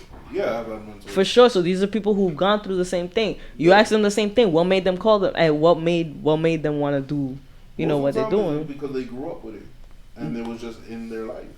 Nah, that's cool. And like, what I'm trying to say is like, even if it's your calling, you still have to go through a learning process. You know what I mean? You gotta learn the technical aspects. Of course. So but what puts you in that position to want to learn? You don't just learn something because let me just learn this for the hell of it. Because you're interested in it and you're curious in it. Like, curiosity always brings you to something. It's called calling. Not I see what you're trying to say. The curiosity is the call, basically. Yeah. So okay. So basically, I kind of saying the same thing. Where same shit, different wording. Yeah, just different wording. But yeah, the curiosity is what brought you to want to become a rapper. And I think people who are curious are smart. You know what I'm saying? Like, that's what makes you expand. True. You get what I'm saying? So sometimes if you're not curious, your mind doesn't expand to that. I hate to bring it back to that calling. You get what I'm saying? So it's just sometimes I feel like and I say this all the time, as much as sometimes I'll be like, I don't want to rap, I can't stop doing it. I can't stop doing it. That's you know what I'm saying? That's where you're happy at. That's why Jay-Z that retired when he dropped the Black album. Exactly. And then a dropped couple like years later, 5 albums later. And then that's a true calling, though. Six That's a true calling right there. Hope, of course. That's a true calling. H to the Ovi. Yeah, nah, that's a fact. But look, yo, bro. Point is, bro, a lot of taking psychedelics brought me to these moments and these questions. You know what I'm saying? And a lot of people don't get to these questions because they end up realizing that what they've been doing their whole life isn't what they've been wanting to do. Yeah. You know what I'm saying? Like so there's a meme that's like basically, I went to law school and now I'm a fucking DJ. Like, you spend all this time thinking that you want to do one thing and then something clicks and you're just like, oh shit. Bro, I'm not gonna really want to be a DJ. I'm not gonna name drop, but there's this kid that I used to go to high school. He was one of my closest friends when we were younger, and this kid's super fucking smart. Like, he's one of them kids that had graduated like a year earlier type shit, right? Super smart. And this kid was going to school for like engineering, got into like state university, all this and that. And like, super smart kid. Bro, this nigga's a personal trainer now. And it's like, bro, if that makes you happy, by any means, I'm happy for you. But it's crazy how people put things in perspective, like in the sense of, like you said, you feel me? Like, go to law school, end up, DJ and shit like that. Like, no, because at a certain point, you have to live for your happiness. Exactly, and like, and who knows, yo? This dude, what's his name, Ken Jung? That motherfucker was a doctor, and now he's a comedian. That's crazy, bro. Oh yeah, that's crazy. That's crazy, like. Just the way the way life works like that sometimes. Word. Yeah, bro, like, but understand, bro, that everybody has a calling, though. Some people might tap into it, and some people won't. The people who tap in, who allow the curiosity to lead them. You get what I'm saying? Because that's what it is, too. Curiosity comes with taking chances. A lot of people don't like taking chances. People don't believe in themselves. People overthink, overanalyze, but it's just... And you know what? Like I said, curiosity is people who are curious are smart. You know what I'm saying? Yeah, but you also have to remember the society that we live in now doesn't promote all that. Yeah, no, of course. But you know what?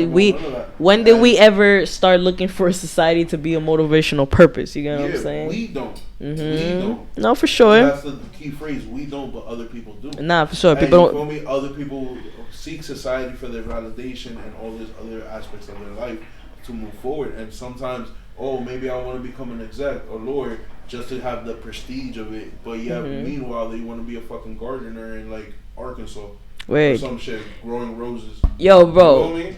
Like, I'm not gonna say what I do for a living, but I do this thing where it requires me to be driving, and you don't know what I do. And I'm driving along Park Ave, right? And I'm literally sitting here thinking about, like, what I want to do with myself in my life, right? Because I'm just at a red light. And I look to my left, and along Park Ave, there's, like, you have, like, the little in-between things. So there's, like, mad flowers, and there's, like, bushes. And there's a truck. Not that I ever thought how these plants got watered, like, but I didn't know that there was a truck that literally comes, like, once a week and sits there with a water and just starts hoeing them hoes. And so the guy's on the truck, so I'm next to the truck, and the guy's on top of the truck, and he's there watering, and he has his headphones on, and he's just dancing his life away, bro. And he's just there, bro. He just gave me the sense of happiness, and I was like, damn, my boy really like his job, bro. He's just sitting here watering some plants.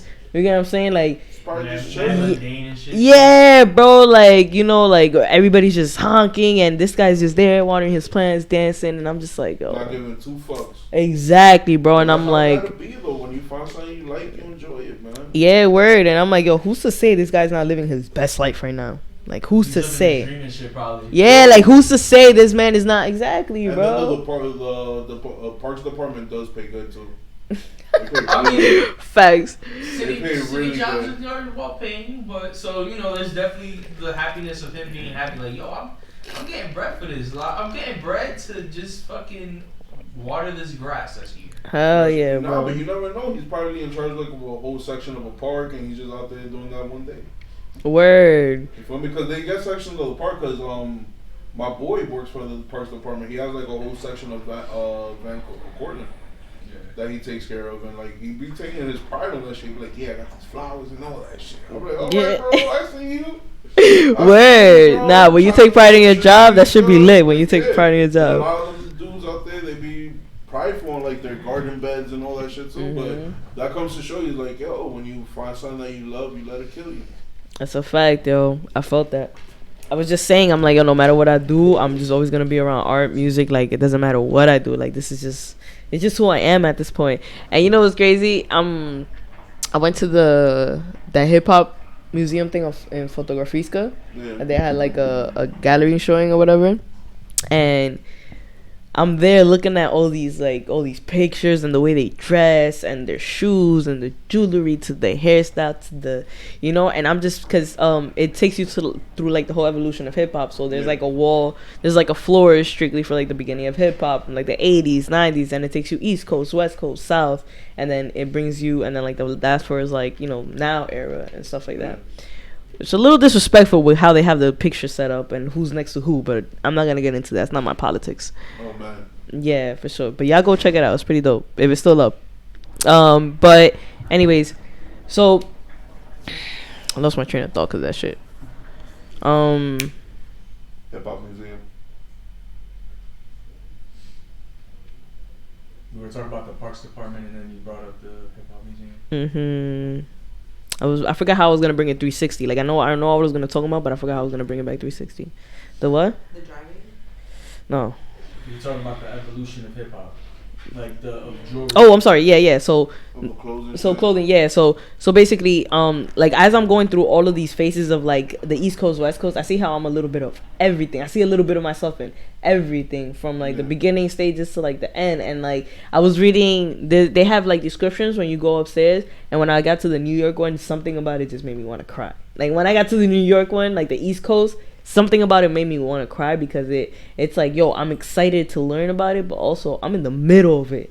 You know what I'm saying? You're living the East Coast shit right now. Yeah, exactly. Like, and believe me, like in 100 years when kids are looking up music and all this other shit, they're gonna learn about our era and they're gonna be like, yo, these motherfuckers are wild. Word, yo. It's and I was also thinking how it's been 50 years. Like we're what, in our mid-20s, late 20s, and 35, bro. Don't disrespect me. We're in our late We're in our late 20s.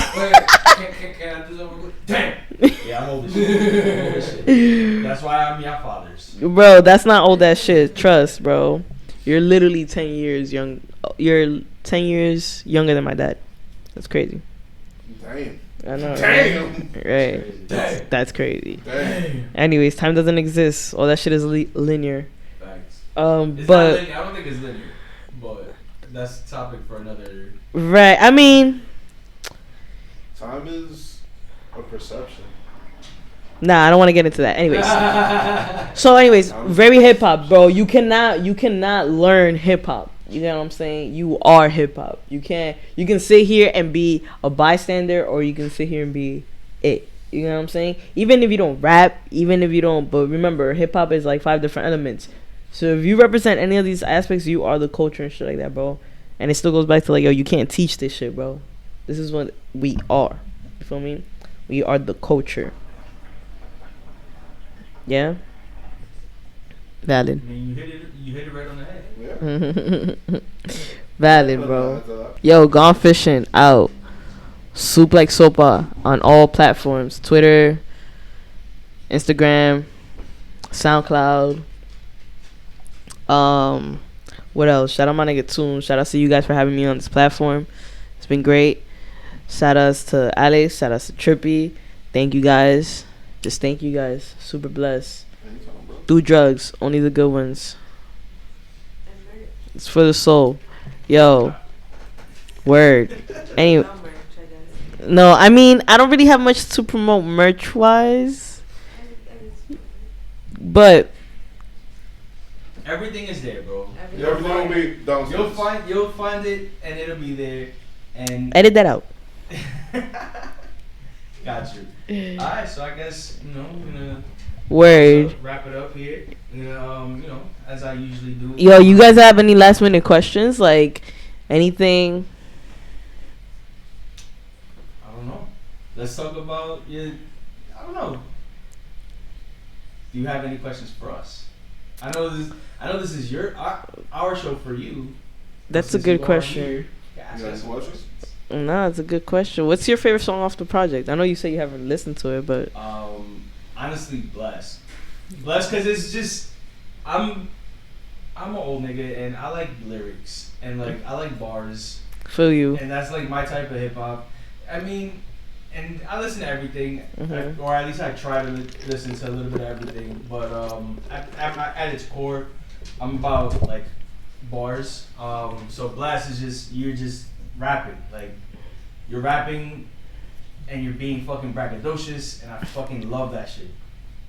Thanks, bro. It took me a lot to get into that braggadocious pocket. Not on some shy shit, but like just comfortability shit. Just like I said, kind of like I can't learn how to get comfortable with myself, but I can learn to accept my comfortability in my art. You know what I'm saying? In the sense of like, I was fighting who I was because I wasn't comfortable. That wasn't me. You know what I'm saying? I was basing it too much off like who I am and what I feel comfortable with. But trying to fit into a pocket, it made me release of the idea of who I was and fuck it, get in that pocket. And it killed it. You know what I'm saying? Like, oh shit, I did that because I gave myself like that little risk. I took that chance, you know what I'm saying? Upon myself and shit. I feel like art, what it is, people don't take chances on themselves when it comes to this art stuff. Risk usually, what is it? What's the quote goes? Happiness usually lives on the other side of fear. A fear, yeah. Word. That's really what it was. Nah, and plus, you feel me? That was really just you the entire time.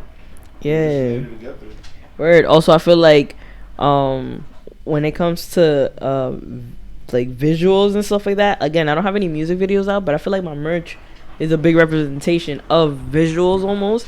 Like, it's very subtle. It's very subtle, but it's in your face because you don't know what it is. But people will be like, "Oh, what neuron? You know, what molecule is that?" Yeah, and it's like, oh, and I'll tell them, and they're like, "Oh shit, like it looks pretty dope." Yeah. You know what I'm saying? But half of these people probably don't know what the fuck acid is, or don't even look up into that kind of stuff, or don't even do drugs or anything like that. You know what I'm saying?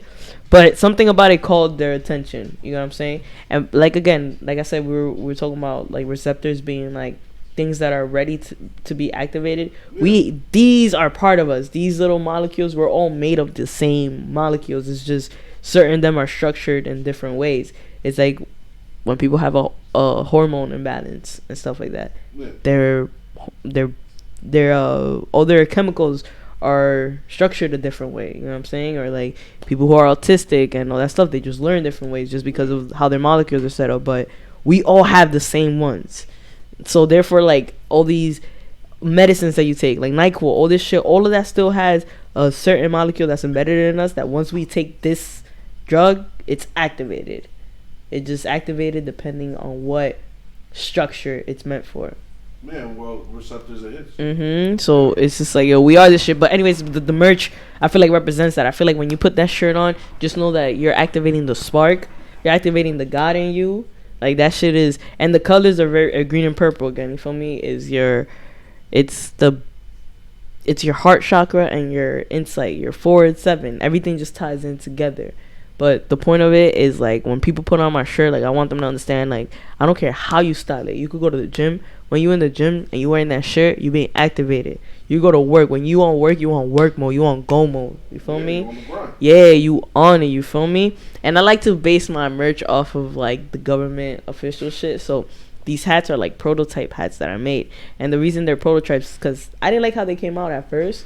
But we made it work. And, I call them the testing prototypes because it's supposed to be, you know what MK Ultra is? Yeah. Right, so they're supposed to be like an anti. Don't start any on MK Ultra, bro. Yeah, nah, fuck that, bro. So they're supposed to be like an anti MK, like MK Ultra, like protect your mind. You know what I'm saying? Like protect your third eye, protect your thoughts. Yeah, and also like it's the whole your pineal gland is in your brain, right? Yeah. So it's supposed to be like that's what they after, you know what I'm saying? Like the adrenochrome comes from your pineal gland and shit. So I'm not gonna get too deep into that shit, but basically that's you know what that is, right? Yeah. Alright, cool. You gave me this questionable look, that's why. It's because the adrenochrome doesn't come from the pineal gland. So where does it come from? The pineal gland produces DMT. I mean, you're right, but like the adrenochrome is produced from the release of the DMT. So you're right. I just didn't word it correctly. Yeah. You're right. You got it. I was like, hold on. That comes from your Yes. From your thyroid. It produces the DMT. Yeah. But that fear, because then your adrenochrome. Right. Sorry. You're right. Yeah. So the adrenochrome, when you're scared and like either you're very scared and it's being produced, or you're active, or you're about to die. Like those are the only types of. When your adrenaline pumps up. Yeah. Right. So when all of that shit gets released, but it still comes from almost like the same. It's the same, I don't even know how to word it correctly. The point of poisoning our water, poisoning our food, poisoning our mind is for those purposes. You know what I'm saying? The adrenochrome, the pineal gland, and, well, the DMT is different. But it's basically for your adrenochrome and for the pineal gland. Yeah, right. So then, damn, I wanted to go so deep into that, but I cannot. But anyways, the hat, the merch. So the hat is almost like a protection of all of that. You know what I'm saying? So I feel like when you put on something for the soul, you know that you ready to go. You active. Nah, that you on point. Hell yeah. Fired up, baby. Right. Yo, for sure. Yo, gone fishing out, bro. For the soul, baby. Thank you, guys. Facts. All the info will be down in the bottom, downstairs. And we just gonna wrap it up. And I'm gonna tuck you in as I usually do. I'm gonna tuck you in right here. Oop. Right here. For the soul, baby. For the soul. Oop, right Gang there. out here. That was a little sus. But, here's a little kiss. Good night. Mwah. I love you. We love you. Tunes loves you. Trippy loves you. Over here, we on the other side. My boy, The Other Day loves you. Soup loves you. Everybody loves you. Be love. I ain't say all that. Soup loves you. Roomies, remember, only trip with your friends.